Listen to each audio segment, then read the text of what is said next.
আজ থেকে শুরু হলো উচ্চ মাধ্যমিক পরীক্ষা। এবারের পরীক্ষার্থীর সংখ্যা 7,90,000। পরীক্ষা নেওয়া হবে মোট 2,341টি কেন্দ্রে।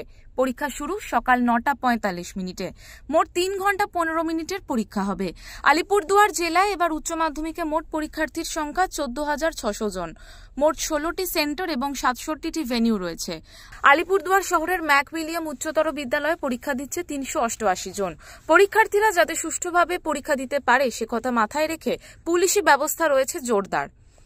জীবনের দ্বিতীয় বৃহত্তর পরীক্ষা, ফলে কিছুটা টেনশনে রয়েছেন ছাত্রছাত্রীরা। কেউ কেউ আবার যথেষ্ট আত্মবিশ্বাসী পরীক্ষা ভালো হবে। খুব টেনশন হচ্ছে কি? টেনশন হচ্ছে পরীক্ষার আগে? কটার থেকে পরীক্ষা? 9:45 থেকে শুরু হবে। আর কি পরীক্ষা আজকে?